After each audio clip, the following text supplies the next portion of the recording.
niggas on it. They used to bait me on me and my views, but now niggas on it. I used to tell them I'ma have me a show, but now niggas on it.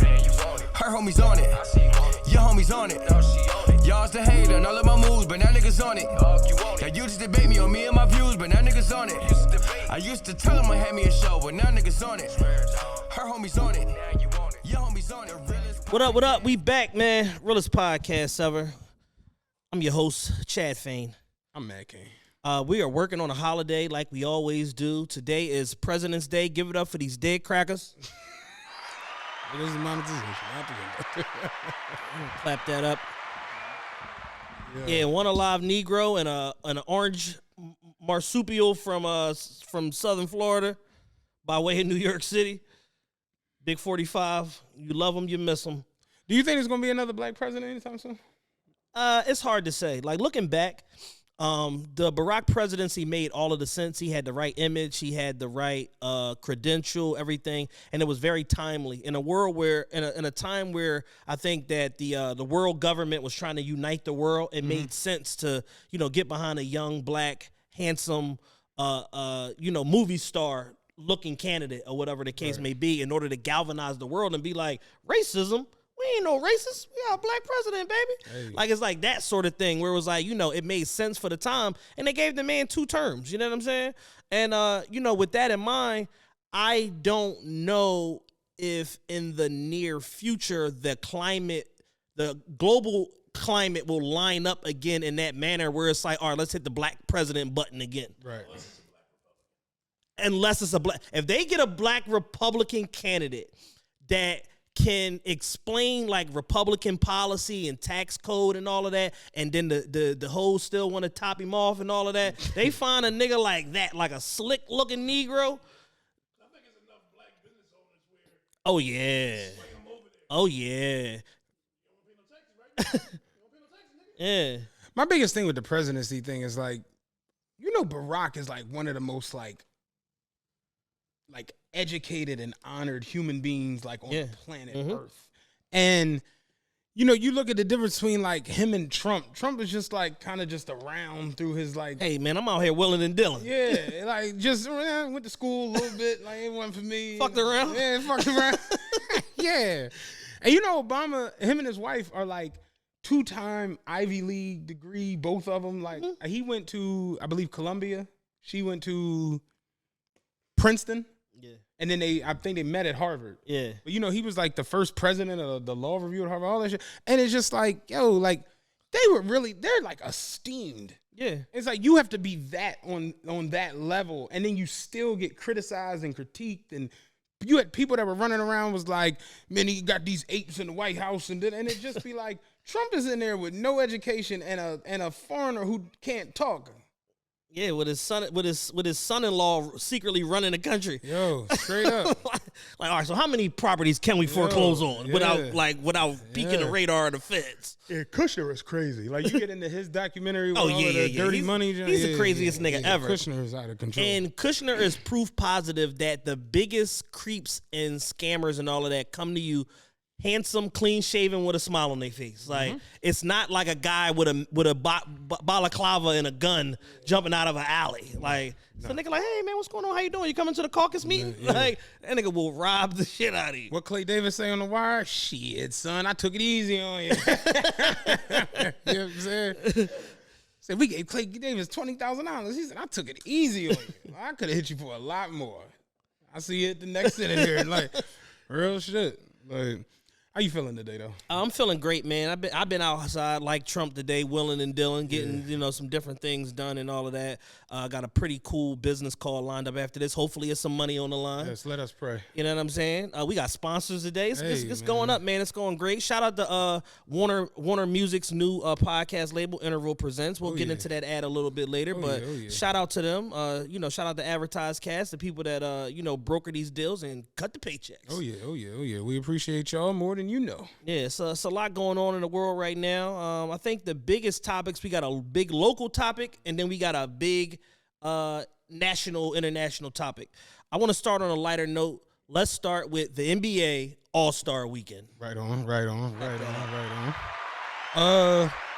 It was in Utah. I still am kind of just like, you know, the last time they had it in Utah was 30 years ago, and we could have went 30 more. Yeah, the owner is young. He got a lot of bread. Yeah, You know what I'm saying? He wears backwards hats and Tom Ford T-shirts. And Dwayne Wade's part owner. You know what I'm saying? That's all we know. That's all we know. Somehow, some way, it ended up in Utah. Fast tracked back to Utah. Mm-hmm. And it was interesting. I pretty much watched all of the festivities. Friday night, we was together. We watched it. And then Saturday night, we was together again. We watched part of it together. I dipped right before the 3-point contest. But Friday night. Dumbo was like, where the fuck does he go? Yeah, he's like, you going the wrong way. Friday night, celebrity game. Celebrity, and then the young player, the Rising Stars game. Yeah, Rising Stars and the celebrity game. Primary takeaways from the celebrity game.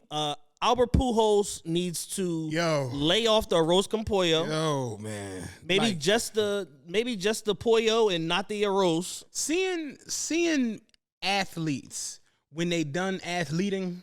Yeah, is like crazy how fast. Like roids come out of your system faster than weed. Yeah, apparently. Yeah, because like, Albert Pujols was just playing baseball a year ago. No. And now this nigga is a 74-year-old grandfather, apparently. He looked like a member of Terror Squad. Like, seriously. I was like, damn, Pujols. Yeah, he's aging like a Doberman pinscher. Yeah. DK Metcalf won MVP. Did you see he got hit with the drug test? Hit with the drug test. They said, hey, man, we see you out here. You're jumping real high. You're doing a lot of things. You're dunking basketballs. Yeah. Holla at us on Monday. The celebrity game has become a bit of a spectacle. I mean, that's what it's intended to be. People really get into the shit. It's entertaining because you get to see, you know, everyday common folk go out there and, you know, showcase. Guillermo was out there. Like, how can you not like Guillermo running around? But it does at times get a little bit cheesy. You know what I mean? A little bit too much cheese and sauce on it that we didn't necessarily ask for or need. Yeah. But all in all, the game, it's something to just be on a Friday night. Like, I'm not watching it, like, really intent on it and, you know, who's going to win and no shit like that. After Kevin Hart won 17 straight MVPs, it's just like, this is pretty much anything. Saturday night was very interesting. I've been proposing this for the last couple years. I think the 3-point contest needs to end Saturday night. I think there's more drama and buildup in the 3-point shootout than there is in the dunk contest. Yeah. At this point, the dunk contest is we'll get to that. Yeah. So you start off the Saturday night with the skills challenge. I'm going there. I'm over the Antetokounmpo brothers. I just am. I'm over them as a unit. Yeah. Giannis is a life-altering, game-changing force freak of nature in the National Basketball Association. I completely understand the Team LeBron versus Team Giannis. You notice how that's become Team Giannis instead of Team KD over the last couple of years. I'm perfectly okay with that. Giannis he's a generational talent. Yeah, absolutely. I'm all the way cool with that. His brothers are not. They are mid. They are Zona. That's what it is. Yeah, they had the one brother out there on the skills team. They was like, yeah, he's a part of the Milwaukee Herd. He's in the G League affiliate. It's unbelievable, like Giannis's ability to just you gonna get a shot, baby. Yeah. You know what I'm saying? You got the Antetokounmpo last name, nigga. You got that square forehead. You gonna get a shot. Yeah. Drake and Hove got a line for everything. I gotta put my niggas out the mud like I'm training Marines. Like that's really how it is. And I'm kind of just over it. To see the Utah Jazz 3 versus the rookie 3 versus the sophomore 3 and the Antetokounmpo 3, it's just like, why is this happening, yo? You know what I mean? That's just bizarre. Then you had the 3-point shootout. Julius Randle was in it. I'm still kind of like thrown off by that. I'm also confused about fucking Tyrese Halliburton with this knuckleball, but somehow he put up 31 in the first round and then stunk it up and then in the championship. Went completely ice cold. Botched it in the second round. Who won it? Dame. Dame won it with the very last consistent, shot. 26. Yeah, when he threw on the high school jersey and it had Dollar on the back, I'm like, can we get a bet in real quick on that? Like, this is about to be a wrap. The dunk contest. Y'all you niggas let Kevin McAllister from Home Alone come out here and beat y'all during Black History Month. Bullethead went out there. Beat the shit out of y'all. Obliterated you niggas. The dunks he did were cool. They were cool dunks. I've seen better dunks. You also got to factor in his height also. He's 6'2", though. It's not very tall. People made it seem like he was 5'5" or some crazy shit. And it's like, he's 6'2". He's a ball player. And the dunks were good. They were really good dunks, and I think he deserved one. He was the favorite to win the joint. I have a proposition. Okay. And I said this the other day, and Jules kind of shot it down. I personally think that what the NBA should do is invite the best dunkers in the world. Yeah, you've been saying this for a while. Not in the NBA or in the NBA. The best dunkers in the world. And make it a real live, we're going to put the best 5 dunkers out on the court, and we're going to let them go to town, and then try to get to where, like, your judging panel is Michael Jordan, Dominique, Vince Carter, like that type of thing, where you got the pantheon of great dunkers judging, and then you highlight and showcase this talent. And Jules, like, here's the problem with that. The NBA markets themselves as, we're the 450 best in the world. So if you bring in people who aren't in the NBA and have them absolutely do crazy shit, where does that leave the NBA? I'm like, they're not going to lose fanfare, though, behind it. Honestly, that might be seen as something dope. It would bring the Ball is Life and the mixtape community to the NBA. It would basically open up a whole new realm and a new dimension of people, like what Allen Iverson did as far as the street culture in the NBA. And, like, you look at people like Jordan Killigan, Jordan Sutherland, what's the other one? Isaiah Rivera. You ever seen him? Yeah. Crazy. Like, these motherfuckers are all on Dunkademics and all of that shit. Like, I think it would be cool to open up the floor to them. And then let the NBA players come out, the Giannis, the LeBrons, the Kevin Durant, Steph Curry, and they're jumping around. Salute. It would just be such a cool vibe, and the crowd would be absolutely ecstatic because for the most part, let's keep it a buck, the average NBA fan has never seen Isaiah Rivera dunk. So they've never seen. You ever seen a joint he do where he do the between the legs joint with one hand? Yeah. You know how fucking insane that is? Taking it between your legs without using your left hand. Like, he runs up, drops the ball, and then catches the shit and dunks. Yeah. Or like Jordan Sutherland. He got a joint he did in a dunk contest recently. He jumped up, took it through his legs, and then up over his back and dunked the shit on a fly. But, like, these motherfuckers are out of this world with it. And I just think it would be way cooler to bring them and let them showcase their talent with the NBA people basically, like, rooting them on. Yeah, and because not like, at this point, Anthony Edwards, did you see him yesterday in the John? Yeah. I never do it. John Morant, they like, yo, you ever gonna do it? Ain't no chance in hell I'm ever doing it. And it's just like, yeah, because they don't want to be judged against the greats of all time because they looking at it like, I can never be better than Jordan. I can never be better than Kobe. I can never be better than Vince Carter. So why even fucking bother? They don't even want to be judged against that high of a standard because when you are in the dunk contest, even if you win, you're judged against the all-time winners and not against. But how crazy is it that for all of the Jordan Dominique, for all of the Dr. J and Nate Thompson, was that Nate Thompson he was going at it with back in the day? Yeah. Yeah. Clay Pop. For all of that, for all of Vince Carter and Steve Francis, Tracy McGrady. Michael Thompson. I'm sorry, Nate Thompson. Michael Thompson. For all of those, I think we are all in cahoots and collection when we say Zach LaVine and Aaron Gordon probably was the best dunk contest ever. Yeah, for sure, because it was a battle. You see what I'm saying? Yeah. And that was 2016. So that was 16 years after Vince. That was 28 years after Mike and Dominique. So I just think that if you're going to live up to it, you can live up to it, and you can honestly surpass it, but you got to give a fuck. You got to prepare. Try. You got to prepare. And I think what they should do is they should get 12 guys or whatever, do single elimination the first round, then they do they double elimination, whatever, going down to the end, put up $1 million. That's what Jules was saying. Put up $1 million to where it's like people like, oh shit, now you get the casual people involved back in because they want to say, who gonna win this money? Put $1 million up, include NBA guys, G League guys, the Ball is Life guys, and all of that shit. pick the best 12 or whatever the case may be, and they could do a road to the dunk contest leading up to it, Right. where they allow like some unknown 2 people or whatever to get playing spots on each side of the tournament or whatever the case may be, and then they could play into the dunk contest, and then now it's really a thing because you chronicling all of that, you capture all of that media or whatever, and then it leads you, boom, to All-Star Weekend.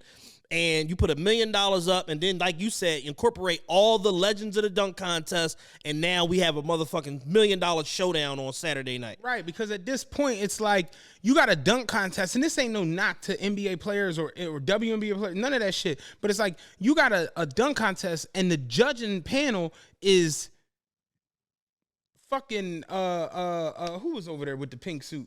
6-man 3-time.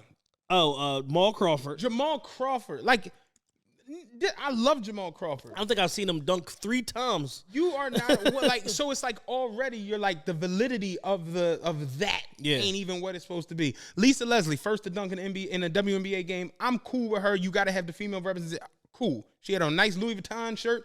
Cool. Yeah. Harold Miner. No bullshit. Not even trying to be funny. Harold Miner looks like he owns a food truck in Manioc. Like, I didn't even realize it was Harold Miner at first. I'm just now catching it. I had no idea. You didn't peep that was Harold Miner? I didn't even peep that it was him. I watched the whole dunk contest too. Didn't even peep that was him. Dog.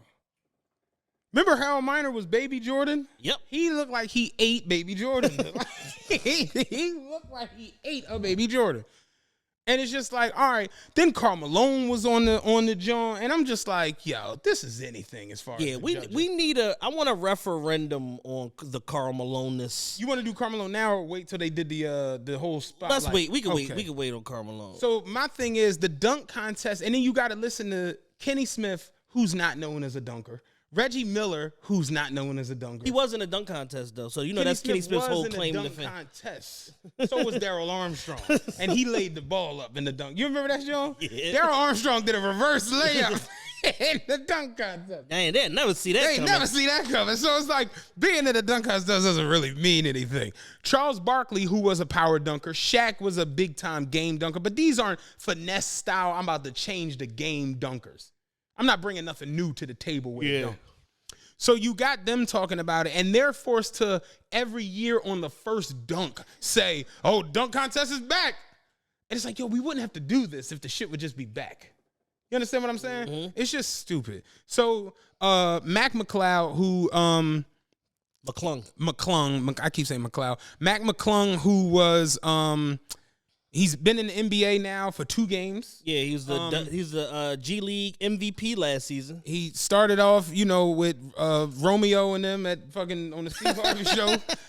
You know what I'm saying? And he was the MVP of the G League. He got his shot called up this past week to the Sixers. Yep, got a 2-way deal. Got to deal with Puma this week also. Got to deal with Puma. He got to deal with this insole company for bounce on your joint. He's racking it up. He's racking it the fuck up. My y'all weird of the week is centered around Matt McClung. The people who are searching him on Twitter with his name and offensive words. Yeah, trying to see if he said some crazy shit. This is where we at in society. Yeah. And like this is how fucked up Earth has become. You legitimately, let's be real, Mac McClung is, you know how much he's earned in his basketball career? $122,000. 102,000. 102,000 is how much money he's earned in his career. The dunk contest the other night paid him $100K for his victory. You legitimately can dedicate your life, your time, your blood, your sweat, your tears, your energy. Your family can follow you down that path to your dream of succeeding at something. You can finally get your moment on the stage. And Shaq told it to him the best. Shaq said, they don't know who you are. Make them remember you tonight, brother. He said, I got you, big dog. I got you.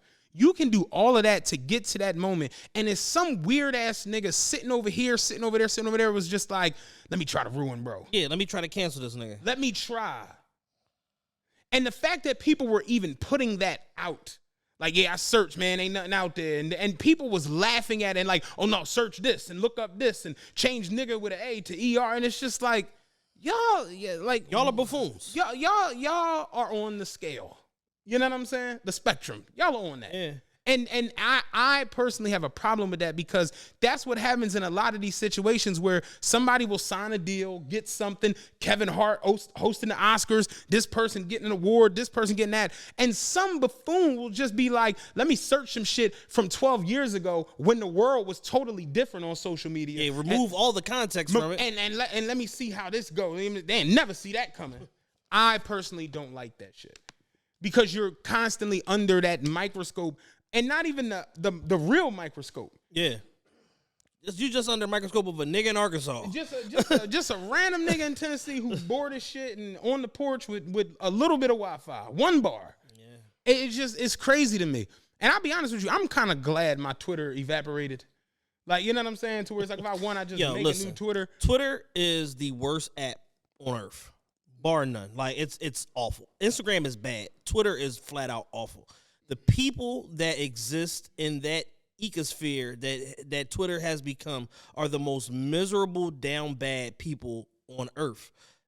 They just drum up drama around any and everything. Everything has a cause.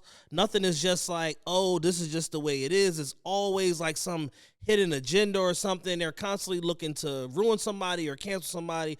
I am completely disenchanted with the Twitter experience as it relates right now, man. Like, it is really, really bad. So you saw that whole thread that went on when Arian Foster was like, the NFL is scripted. Yeah. So Rob was showing us like the people, and that was when Twitter was at its best, when somebody would say something and people would start reacting to it with videos or little GIFs or memes. So people started posting all of these what happens when they got the script or read the script or whatever.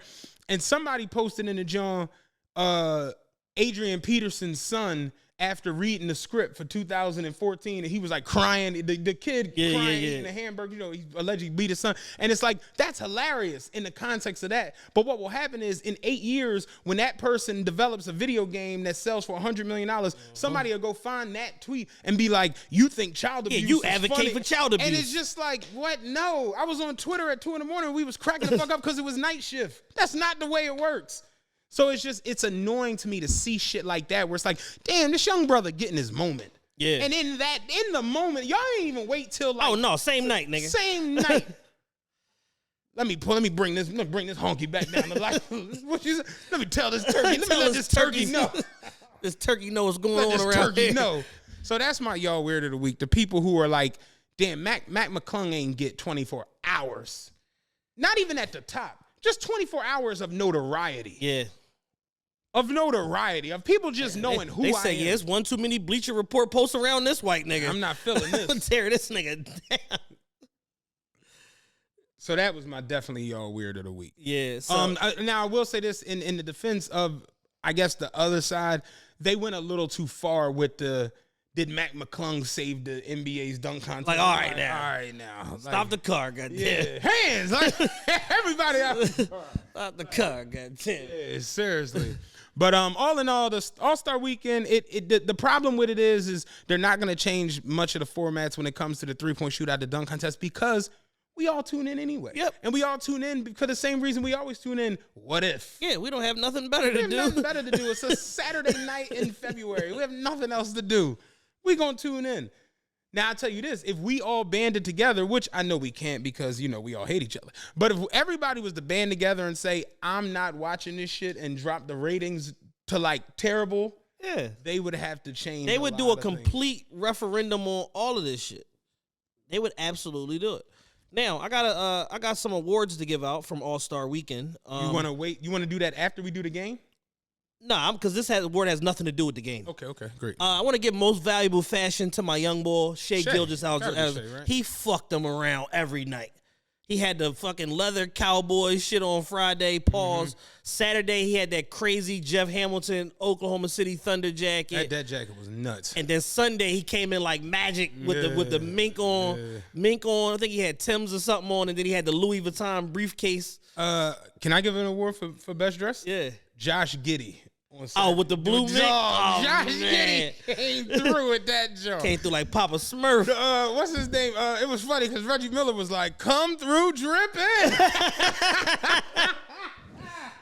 I I was falling out. The ball players got the ultimate cheat code when it come to getting dressed, man. Because it's like, yo, no matter what they do, they're gonna look good unless they just got some completely absurd shit on. Because you tall, you slender, like the pieces are basically designed like for niggas like you.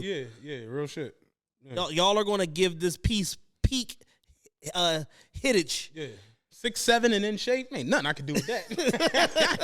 You win, Gus. You win, Gus. Ain't nothing I can do with that. That's how them pants supposed to lay. I see. Ain't nothing I can do with that. Oh, so that's how the bell bottom with the. All right, I see it now. You know what I'm saying? Even the big red boots, Shay pulled them off better than anybody I seen. Yeah, it actually looked right. They don't even look that big the way he had them with the pants dripping over him. It made sense. So it's like, yeah, definitely Josh Giddey though. What other awards you got? That was it. Okay, cool. That's all I got. I got nothing. All right, so Sunday night, the actual game. No, I got one more.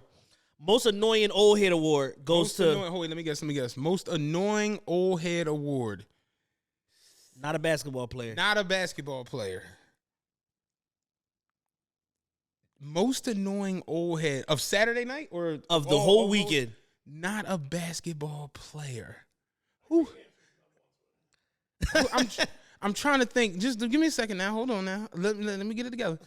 Who the fuck is the most annoying motherfucker in and around?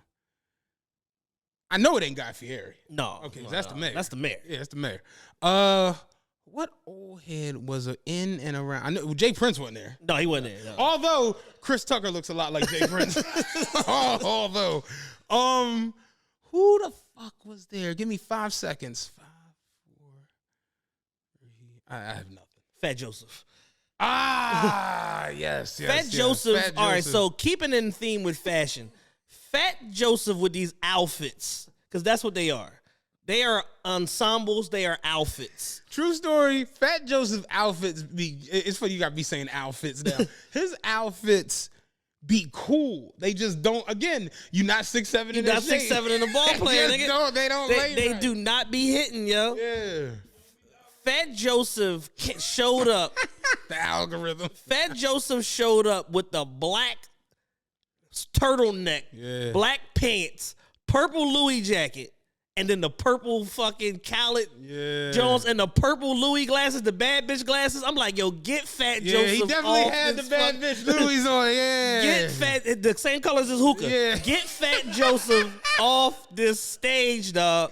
That's RT purple. Yeah, real shit. Get Fat Joseph off this stage, man. Yeah. And he thinks like he's fucking it up. And technically, based on the pieces, he is. Yeah. But it just like, the hittage is not there. We're going to add a new category to the TRPE Awards this year, and it's going to be the Womp Womp Award. And my early runner for the Womp Womp Award is the DJ Khaled Jordan 5s. They did not do any. Remember Shannon Sharp posted all three of them? Like, big thanks to DJ Khaled for looking out with these. You know, I had to get them, make sure I got them before they was gone. And I'm like, those are $190. They are very all available. overstock. Them DJ Khaled 5s they did not do nothing. They impacted nothing. Like, they're worse than, like, the fucking Fresh Prince 5s or, like, the What the 5s. Like, them Jones did absolute nothing. Like, there was no impact to the sneaker world behind the Khaled 5s. Black Friday. What was it? Cyber Monday. Whatever the fuck it was. Yeah, one major holiday. Khaled Wednesday, whatever the fuck major it was. shopping holiday. 3 colorways, 19 commercials, 44 promos, equity on every sneaker site. Mm-hmm. Nothing. Negative impact. That's my front runner right now. Sean Weatherspoon, Adidas came out around the same time. Smoked them. Absolutely smoked. And niggas was like, no, you know they put out a new Teddy Santis today. Yeah, like, just get them Jones. Yeah, the Khaled 5s did nothing. They did zero. Like, I can't believe it just how bad they just underperformed. This shit was crazy. Yeah, but I'm Fat Joe and his outfits. I'm over it. Yeah, I can give you that. It's because like the shit I deal with when you like a bigger dude and you got shorter legs. 'Cause my legs ain't that long. Yeah. Even though I got a long torso. Right. So that's what makes me tall. But it's like, yeah, like literally when we was doing this shit for the suits and he was just like, yo, I never never seen anything like this. He's like, you're a big dude. Your inseam with your pants is like a fucking 27. like, yeah, I don't need long pants at all. You know what I'm saying? But it's like that shit don't look right when you're trying to do certain looks. Yeah. You know, and then I got big ass feet, which makes it really, really ridiculous. So, you know, I feel Fat Joseph's pain. Didn't they pair Fat Joseph with 21 Savage? That was like his running mate for the weekend. And I'm just like, you a rapper, he a rapper. Y'all the only rappers here. Y'all gotta hang together. Speaking of 21 Savage, going into Sunday night, the prelude to the All-Star game has to end. At this point, it's just like, yo, the game was supposed to start at 7:30. They didn't tip that rock off till like 9 o'clock from all the bullshit that they was doing. I said it on my joint. Post Malone and 21 Savage look like Rick Steiner and Whitty Hutton. Like, they look crazy out there right now. Lip syncing all high and out of fucking breath and shit. Then they do the draft now, and I have such a problem with this All-Star game draft. Just killing time. It's like even when they started doing it a couple days before the draft, like over the satellite shit, it was kind of funny because LeBron would be wine drunk and Barkley would say his little stupid shit with Kenny Smith. But seeing it live where Giannis still is, you could tell Giannis didn't finish his Rosetta Stone yet. Like, he's still kind of struggling with English and shit. Then he don't really know what's going on. LeBron is kind of just like there, but he not there. You could see it in everybody's faces up on the stage like, this is some bullshit, man. He's like, I would like to pick. We did third pick. Me would like to take Ja Morant, and they're like, you can't like pick Ja's on your team already, nigga. Oh, I can't do that. Okay. The funniest was when they was introducing. Did you see DeMar DeRozan's face when it was like the reigning mid-range GOAT? He was the reigning mid-range GOAT. That's some funny ass shit. But the whole draft was just nonsense. The lead up, they had the Marines marching out there. All of this shit that we just don't need. It's an all-star game. Yeah. Throw the rock out there and let's get the dunking. The fuck is taking so long? It was ridiculous. At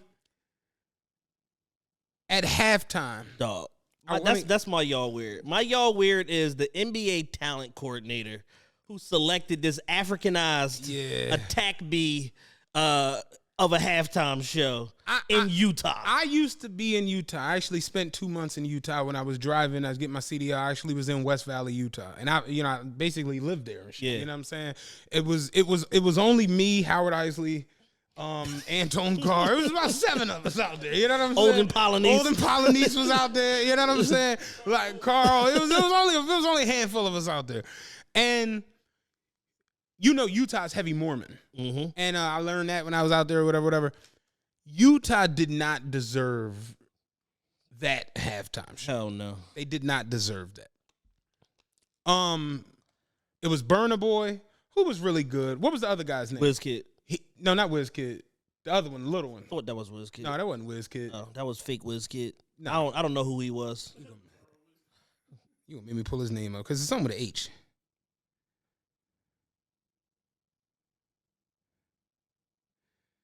Well, that makes all the sense because I was on WizKid's IG page and he was with his son, and I was like, this kind of look like WizKid.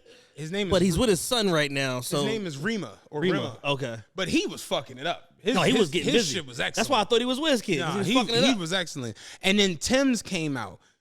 Tim's is so goddamn thick. It's just Tim's is thick as grits. She's thick as fufu. You can tell she's from the motherland. Yeah, definitely from the motherland. Heavy on the Asaba. You know what I'm saying? Not Asaba, Kasaba at least. Yeah, heavy on that. I wasn't feeling the Matt Hardy pants she had on. But yeah, definitely dressed like a lucha libre. Definitely was heavy on the Rey Mysterio. But she was like out of breath.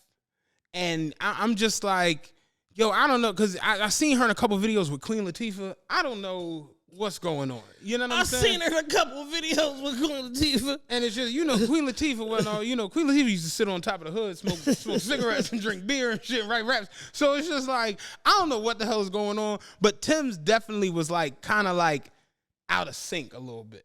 As far as her breathing and her being under control and hitting all her notes and shit like that. I'm going to tell you, this shit is happening way too fast for a lot of these artists, man. Like, you go from being like, a legend and the top of the charts in your prospective African country or region or whatever the case may be, and then motherfucking corporations start trotting you around like a show pony in all of these places, and it's like, yo, all of these different shows call for different shit. These artist showcases and stuff like that, you could stand in one spot and just sing and be a vocalist and da-da-da-da-da. The NBA All-Star Weekend and stuff like that, you got to perform. Yeah, and every hotel got a little workout facility.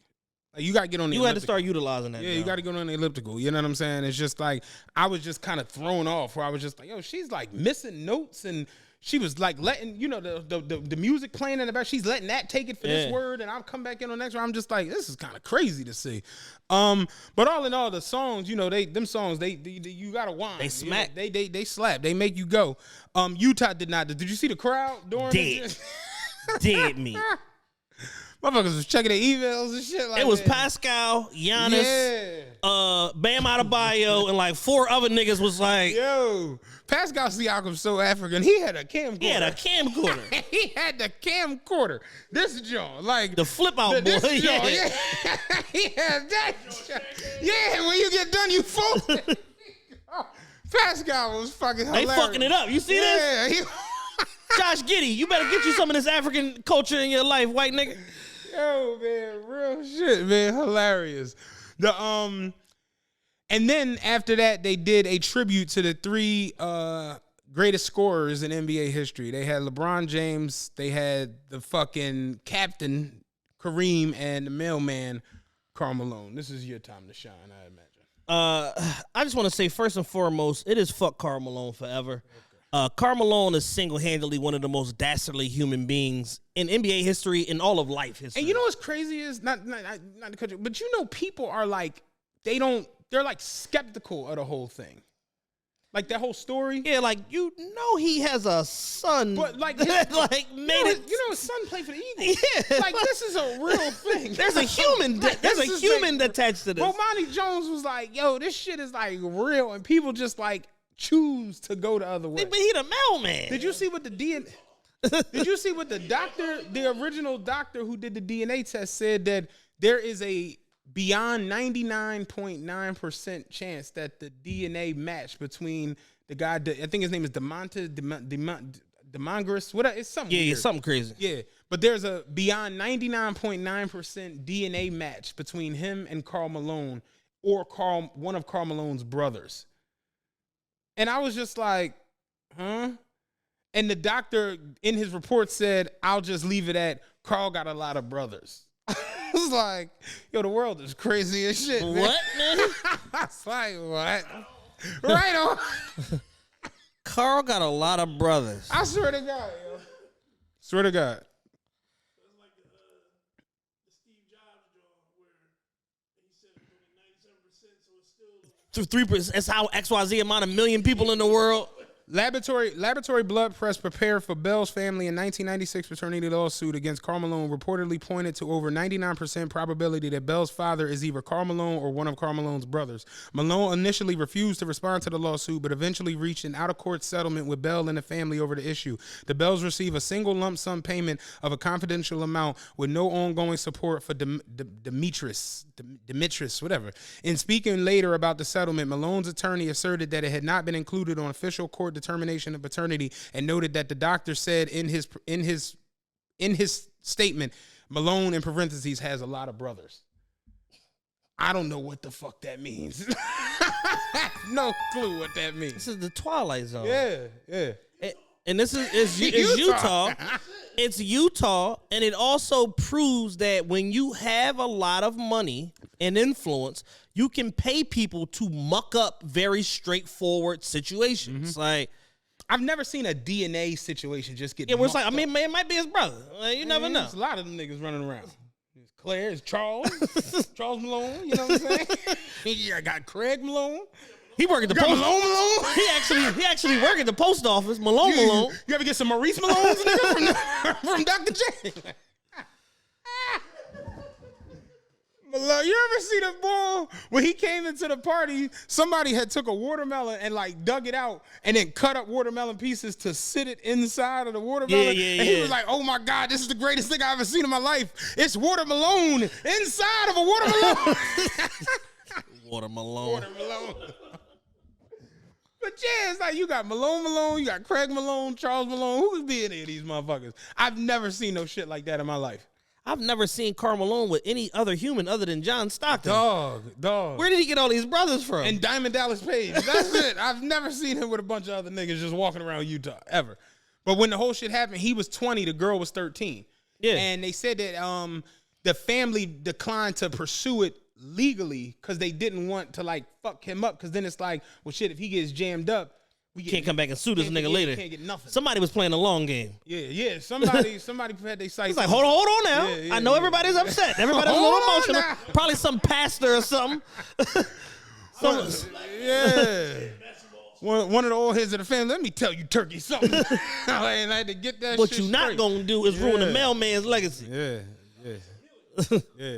But yeah, it's definitely fuck Karl Malone forever. Yeah, You know what I'm Karl saying? Malone's a detestable human being. Yeah. He allegedly, during another interaction, when he wasn't raping someone, he was offering potential rape if he was into that kind of thing.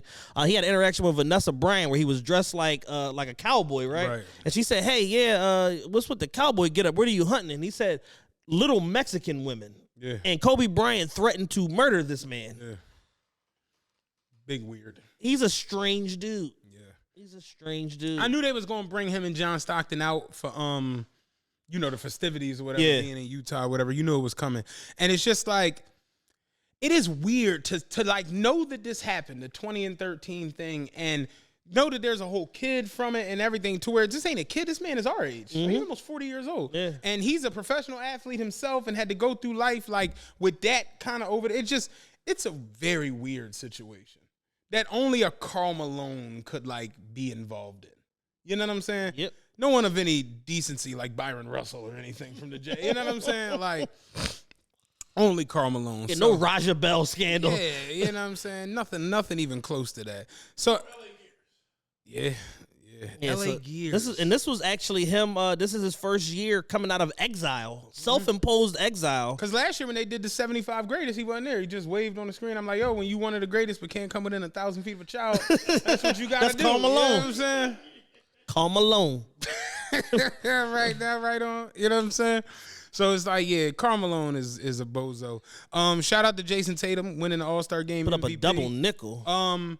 We knew going into it, like, no Curry, no KD, no Giannis. Giannis came out and played literally. Had we been thinking about it once he suited up and was like, I'm just going to go do the Chris Paul thing, you know what the bet would have been? Giannis to score first. Wasn't even thinking about that shit. But no Giannis, no KD, no Curry. And something I realized yesterday, and it goes back to something we've said on the show, where the European players are just so much more skilled than the American players. And I realized it yesterday in watching all of them out there on the court. The European players, while they might be more skilled, they aren't obnoxious assholes. Yeah, they don't have enough fuck you in them. They don't have enough kiss my ass. Dame was pulling up from 65. Yeah. Left and right.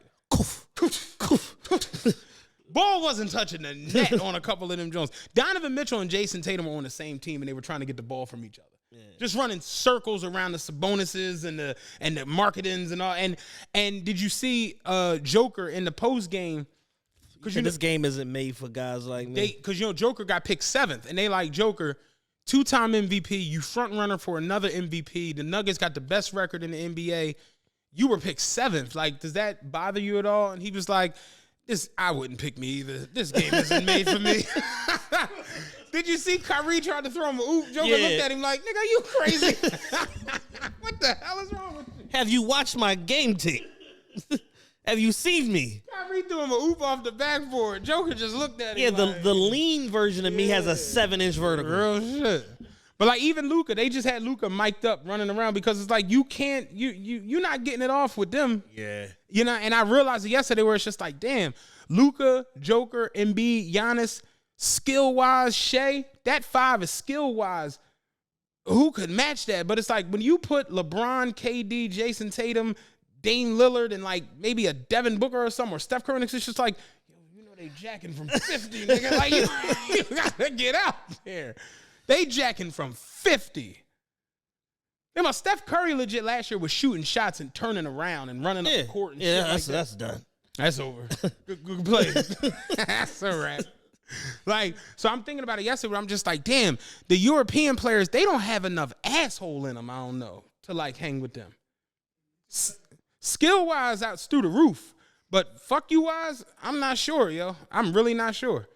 All in all, though, I thought people was complaining like it's the worst All-Star game. I'm like, it was pretty entertaining. I thought it was. Hey man, I watched it. I watched pretty much LeBron is every second of it up to the end of the third. LeBron threw the shit off the backboard to himself, courted with this hand, and then and I'm just like, yo, that nigga been playing basketball 20 years. This That's nigga's 90. Insane that he's still able I'm to a do man. this. I'm Yeah. 40. I'm 40. Yeah. Last joint with the All-Star game, Kareem had the same shit on from LeBron passing it Yeah. a couple weeks ago, and I'm like, yo, when old heads Baby, get, pass me that jacket right there. Hand me my jacket, man. They was feeling this at the Lakers game. We gonna run this back. Old heads get to that point, they got two outfits. They got their regular everyday outfit, and then they suit for funerals. Yeah, that's it. Kareem had the same exact shit on he had on at the fucking Joe last week in L.A. Kareem. Yeah, him my jeans, baby. Like, The dungarees. Him my jeans. Real The shit. boot cuts. They came. Did you notice Malone and LeBron ran down the steps into the crowd? Kareem just turned like, all right, now, All right, nigga. all right, y'all, went off the stage.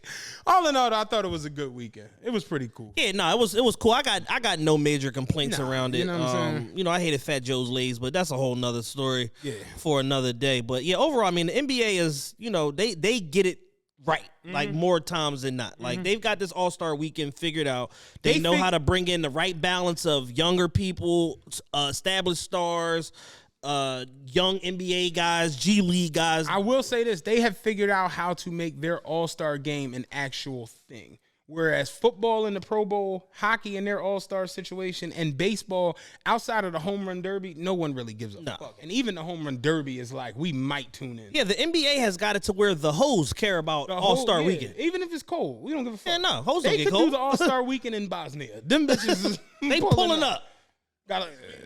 Yeah. Last year in Cleveland, they was out that motherfucker. You know what I'm saying? So it's like they figured out a way to encapsulate everything in and around their league to pull up and be there. The entertainers, the kids, the hoes, they've done Yeah, no matter how obscure the location. No, don't matter.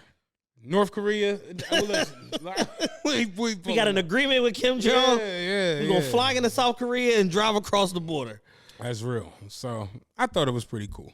We are back. Realest podcast back? ever. Shout out to Interval Presents. Shout out to Drink Champs, hopefully man. We get some meetings with Interval. You know what I'm Yeah, saying? for sure. We had somebody put a call in for us a couple weeks ago. Yeah. Put a call in, man, right on the spot with Dan on the phone, heard him call and everything, and said, call back after such and such. They never called back. Yeah. Never called back. But we are working that Interval angle, man. Rap Radar Podcast is over there. Drink Champs is over there. A couple other shows, but yeah, they're heavily looking for talent, man, and they're investing in the audio space and getting behind a lot of different people in the urban sphere. So yeah, shout out to Interval, shout out Warner Music, shout out to Drink Champs. Most importantly, hopefully y'all enjoyed that clip if y'all listen to it, on audio. And yeah, so we got some more topics, man, that we want to talk about here. Big national topic, that's something that started locally that became national news right here in Philadelphia. Miles Pfeiffer. Who the hell is that? 18-year-old kid from that's Bucks the kid? County. Okay, Yeah, okay. his information's been released now. 18-year-old white kid from Bucks County apparently went on a crime spree this past weekend over on Temple's campus. Robbed a fellow student that we know about because that was captured on camera, might have did something else, and then ended up in a situation where he killed a Temple police officer and attempted to steal his gun or whatever in the process. The U.S. Marshals were dispatched on a whole manhunt looking for this young man and all of that, cross-triangulated his location and arrested him at his parents' Bucks County home. And now he is being basically charged with capital murder, murder of a police officer, and a bevy of other felonies or whatever. And it's a situation where this has, like I said, it spread. It became national news. And it's like a situation where I saw it today on the Apple News. who you essentially, if you were profiling this, who you would have expected to have done this based on all the demographics, based on what happened, the situation around it, possibly would have been someone African-American. and it was completely opposite. And over time, I think that we will learn about his motivations and what happened and everything like that. But as of right now, it's just a big, huge mystery. Nobody knows what the hell this kid had going on, what he was going through, and if there was any type of drugs in play in the situation or anything like that. But this is like literally like some psychotic worst case scenario type of a situation. Yeah, I want to start off by saying rest in peace to Christopher Fitzgerald. That's the cop's name. Absolutely. So definitely rest in peace to him. Prayers up to his family, friends, or whatever. I saw a lot of people who like knew him. He's around the community, North Philly or whatever. And at the end of the day, I know everybody likes to scream "fuck 12" and all this crazy ass shit, but it's like, the motherfucker was working. You know what I'm saying? Everybody deserves to go home. At the end of the day, regardless of what you do for a living, as long as it's not like shooting people and killing people, all that kind of crazy shit. But like, I had such a problem with like the media handling of the shit. Absolutely. From the beginning, where it's like they wouldn't show who it was, and they show the back of his head. They were giving little clues and you see how I didn't even know his name, because it's like if you just detach from it a little bit, you didn't get that in the first part. Whereas like had that been being you, it'd have been like nut ass podcast host, dickhead podcast host. You know what I'm saying? Like that shit would have been the first fucking joint on the news in the headline. And apparently he was from like a real nice neighborhood or some shit, So I think we're all just kind of like, huh? Like, what happened? Yeah, it's baffling. It's baffling. And until we get any sort of details around the situation, it's going to continue to be baffling because it seems very random in nature. Yeah. And understanding drug-induced behavior, it feels very, I smoke some PCP-ish. Yeah. And take a hit of this. Yeah, take a hit of this. Ain't no after school special smoke, nigga. Like, and then it just turns into like some whole other shit, and then you come down off that high and you like, I did what, nigga? Yeah. It feels very, very like that. I've spoke with a couple people who work in these different situations and systems, whether it be in the courts, in the jails, whatever. And I've heard from a lot of people where these young boys will come into jail with like a double shooting, a murder, a double murder, triple shooting, all this shit. And when they come down off the joint and then they like finally get their paperwork, exactly. They're like, wait, what? I killed how many llamas? I was playing Madden. What are you talking about? And it's like, well, yeah, that pill kicked in and you put that joystick down and came outside and you committed some mayhem. Yeah. That's a scary joint. Last thing you want to do, like being booked for murder already got to be like a lot. Let alone a cop murder. Or a murder you might not even fully remember or understand that it happened. Like, I ain't kill no cop, nigga. I remember saying, making pork chops. That's a wild jump, but that shit happens a lot. You'd be surprised. Like, I'm not making that up. No, that for shit real. happens a lot. Motherfucker come down off that shit and realize they destroy the whole community, and then you like, damn. Yep. Like you just in there. And it's just something to be said for, the fact that that particular region of the city has just been inundated with violent act after violent act for a long time. And somebody was like, yo, Temple got to move. I'm just like. Straight up. Like, they're going to have to. I told Marv this a few months ago. I said, yo, it's going to come a point where niggas are not going to be able to travel up and down Broad Street without like a key card. There was a video I saw the other day of a guy getting attacked on Broad and Cecil B. Morgan. Did you see that? It looked like piranhas. Like if you throw like some chicken or something in the water, it looked, they was moving that fast. And I'm just like, man, like that. They just outside doing anything. Yeah, just wreaking havoc. Yeah. And it's just like, yo, y'all are going to have to displace all the citizens that aren't Temple students and close off that area and basically put an electric fence around that shit with key card access from Diamond Street, from about 20th and Diamond down to 10th and Diamond, down to Girard. Like, you're going to have to just fence the shit off, man, because when you let the wild animals in that joint, it just turns into some whole other shit. Right. And then this situation being some unexplainable shit, because it's like, yo, why are you down here and what are you doing? Right. Apparently he was trying to steal a car or some shit like that, and that was or he did steal a car. He robbed somebody and they was looking for him. He was trying to steal a car, and that was when the confrontation happened. So I don't know. It's just trash. Yeah, it's given I smoke some PCP. Yeah, heavy on the PCP vibes. So yeah, rest in peace to the officer. What's his called? Christopher Fitzgerald. Christopher Fitzgerald. Rest in peace to the officer, man. Hopefully they get a swift resolution to this situation, figure out exactly what the hell happened, and we go ahead and send this kid where he needs to go, which is probably going to be ADX Supermax in Florence or some crazy shit like that. Or probation. That's a whole nother Yeah, that's thing, also on the table. You know, because you got the lawyers, you got the influence as far as family, money probably, and all this crazy ass shit. And it's just a sickness situation to think like you doing this and you don't even have to do this. Yeah. That's the weirdest part of it all. Like you just in this because of what? You know what I mean? Terrible situation. Yeah, man. Prayers for the family. Christopher Fitzgerald, man. It's a really, really tragic situation. And just prayers for that whole Temple universe because it's going down there. That shit is like, remember when the hub of nonsense in Philly was like Germantown and Erie? Then it was like 52nd and Market for a little while. Temple University is bar none the center of all just nonsensical interaction in the city of Philadelphia right now for like the last year. Broadnolny's still up there. No, for sure. Broadnolny's grandfather there. Their grandfather there, yeah. What are the biggest nonsense areas now? Is Broadnolny, Temple University, the Clothespin.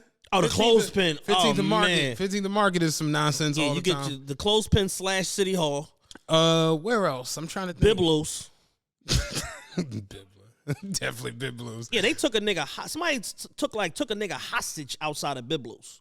White guy got robbed out that joint or whatever. Yeah, I remember that. Took him hostage. Took all his jewelry. Took his car keys. Like cuffed him or like zip tied him to like the light pole or some crazy shit like that. Have you been on 52nd Street recently?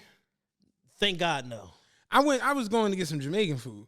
And one thing I noticed coming up 50, and I went to go get a cut, so I'm coming like the whole 52nd Street. Yeah. Like Woodland up that joint.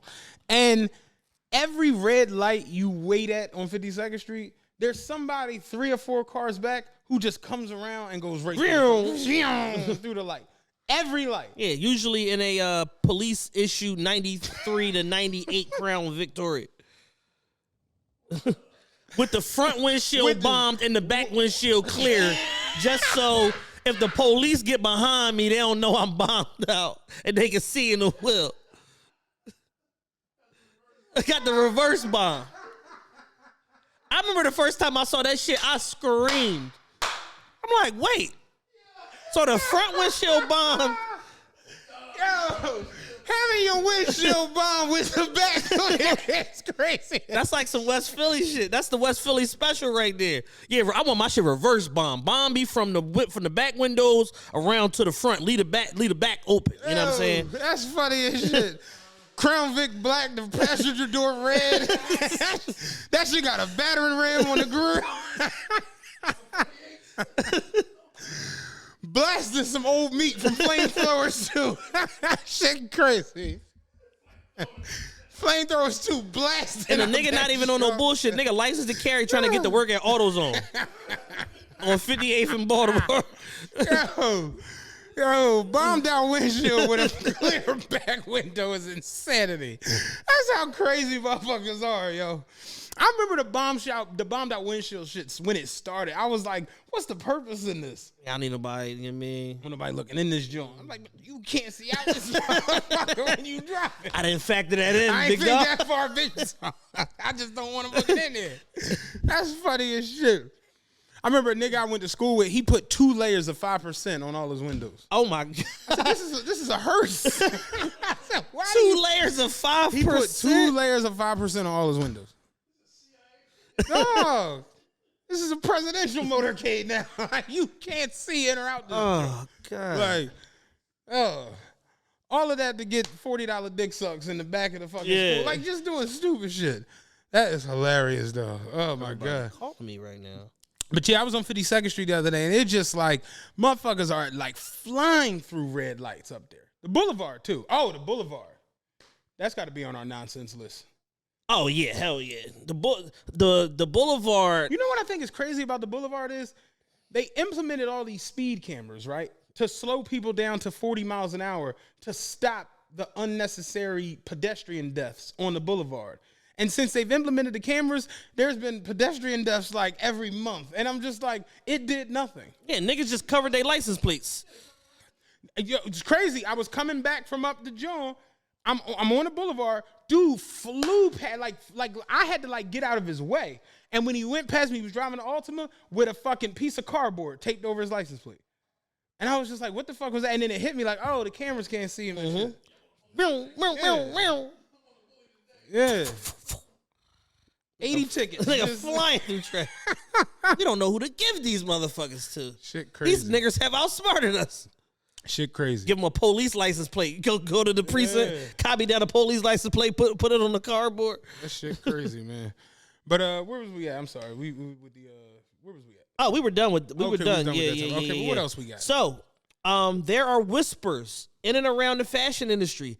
Adidas is looking to bring back Kanye West. Oh man. Oh yeah. Like, boy Yeezy about to be back in the building. I saw that there CEO of Adidas get off the airplane. I didn't see him personally, but you know it's like I that, seen him you because know? I seen him. I seen him because I seen him. Oh yeah.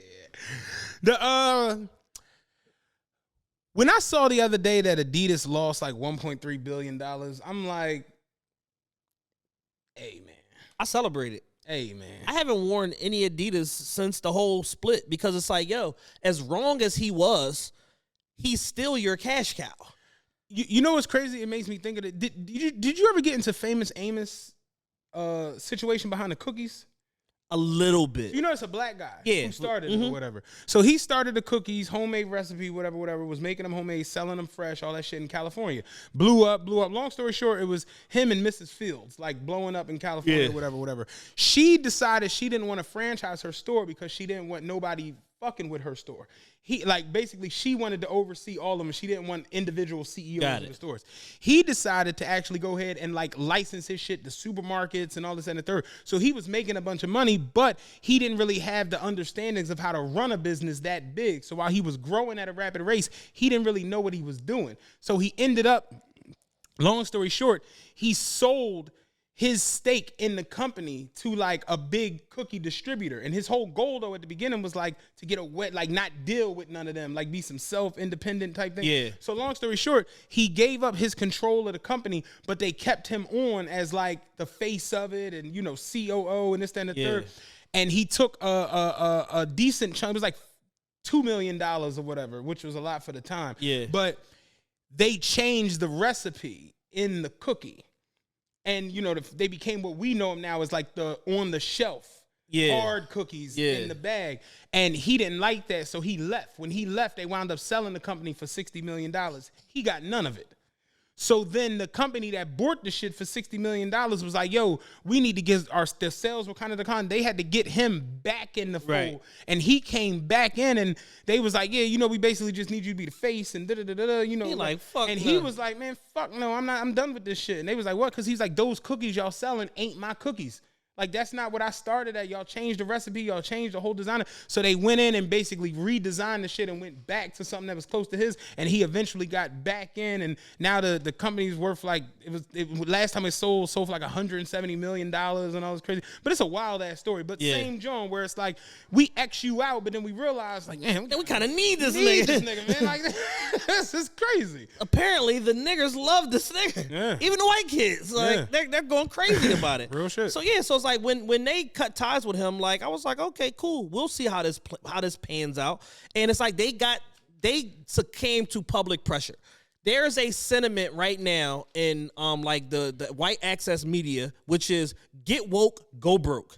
Mm-hmm. When you succumb to the public pressure of whatever people being outraged and this and listening to the voices of a loud minority, it will eventually deadpan your bottom line. Right. And what Adidas had to learn is that y'all are not bigger than Kanye, nigga. Mm-hmm. Y'all ain't nothing but a conduit for getting his ideas out. In the grand scheme of things, we don't give a fuck about y'all.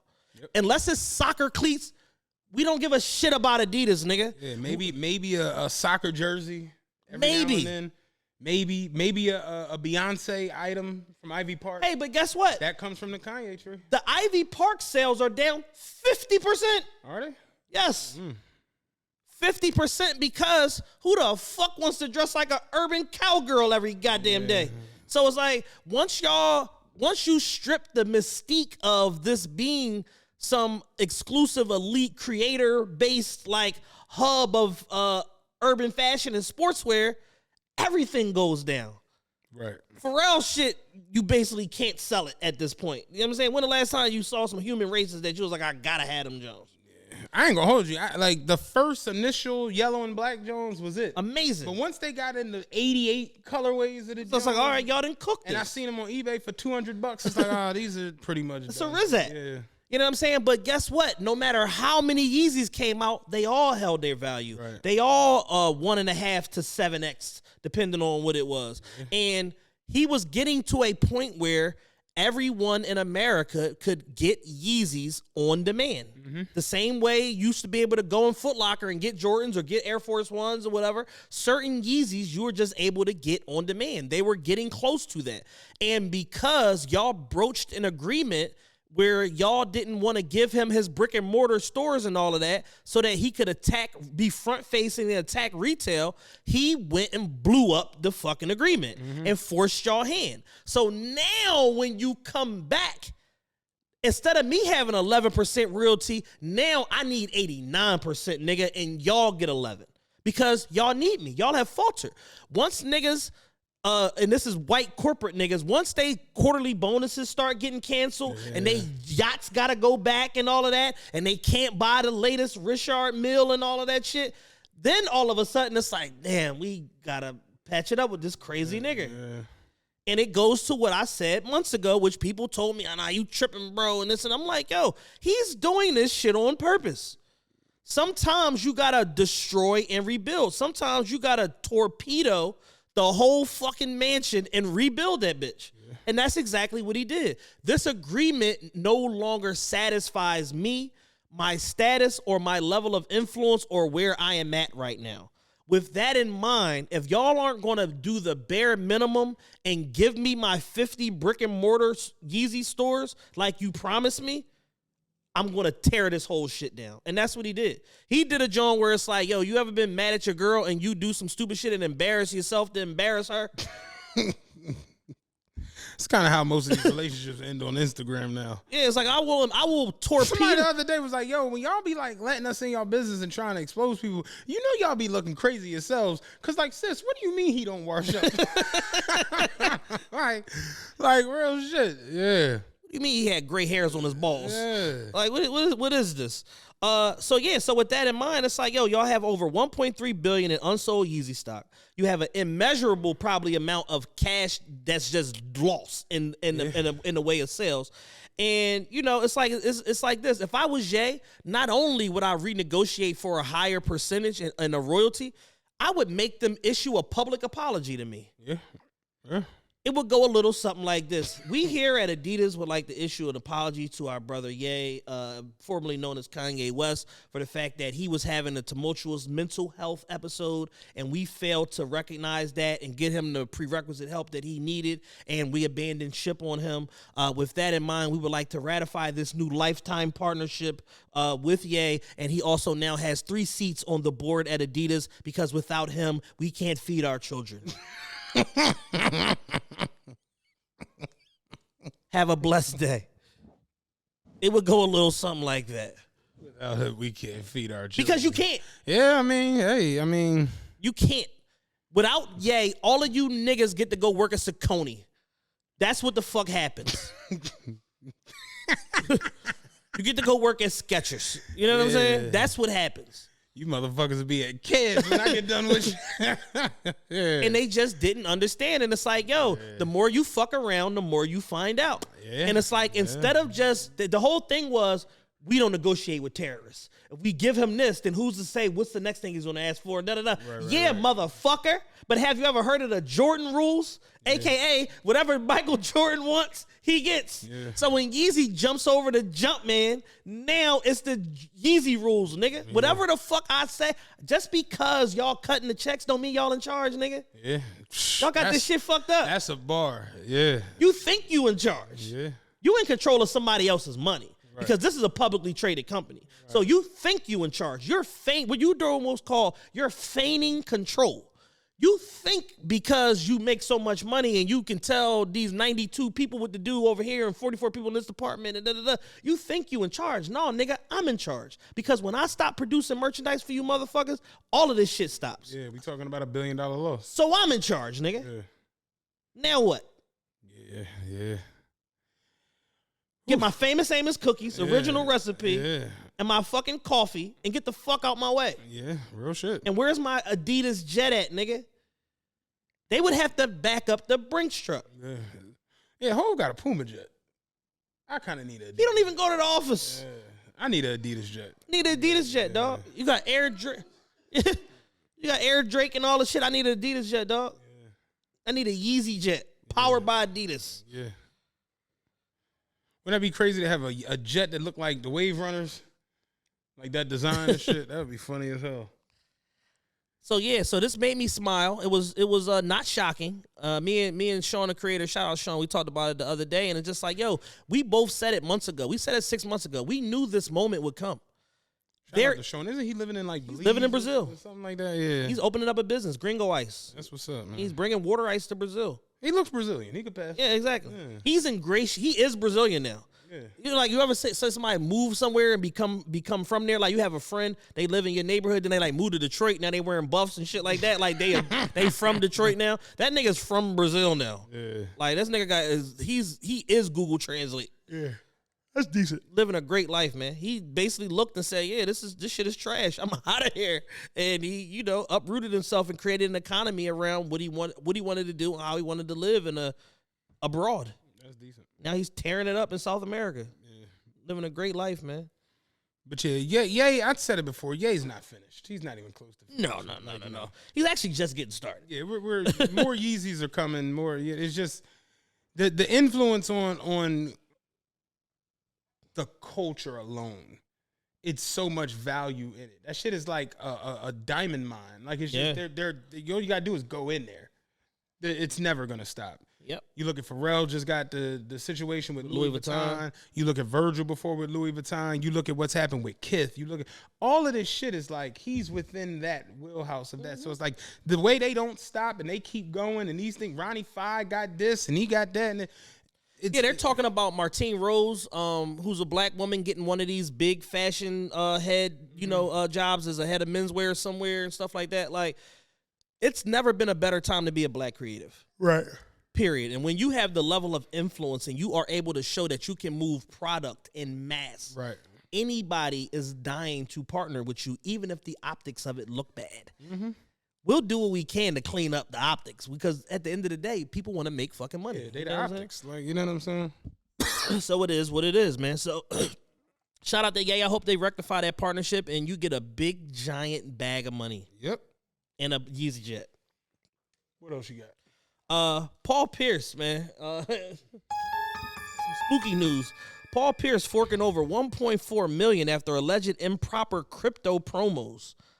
The Securities and Exchange Commission announced the settlement on Friday after it charged the former Celtics forward over the way he promoted and spoke about EMAX tokens on his Twitter account. According to the SEC, Pierce touted the Ethereum Max products without disclosing the payment he received for the promotion. It also said Pierce made false and misleading promotional statements about the product as well. Specifically, the SEC said Pierce was paid more than $244,000 to promote the items while claiming he tweeted an image of a bank account with large figures, despite his account having a significantly lower total. This is just dumb. A lot of people got jammed up with these improper crypto promos and all of that shit, from the smallest, most forgettable star like Lil Pump all the way up to Kim Kardashian. Right. The thing with Kim Kardashian is, as soon as she start looking crazy, how much I need to pay, she just paid it, like just off the rip.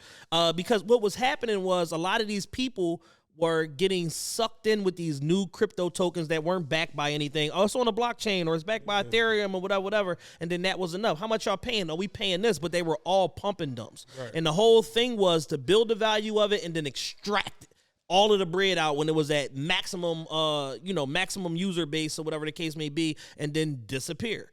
And, motherfuckers coming out with SMD coin, suck my dick coin and all kind of shit. And it's just like, yo, you put your bread in this shit. It's just like, yo, you just giving money away. Yep.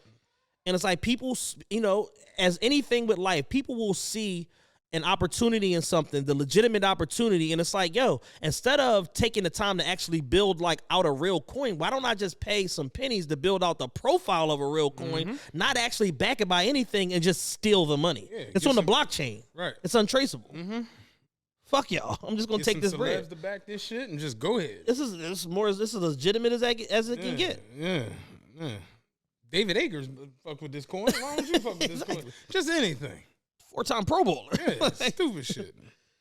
So yeah, man. Shout out to Paul Pierce. So yeah, you get paid $244. You don't. This is when they say all money isn't good money. This is what they talking about. Yep. You get paid $244,000 to do a promotion. You end up getting banged by the SEC for $1.4 million. Yeah.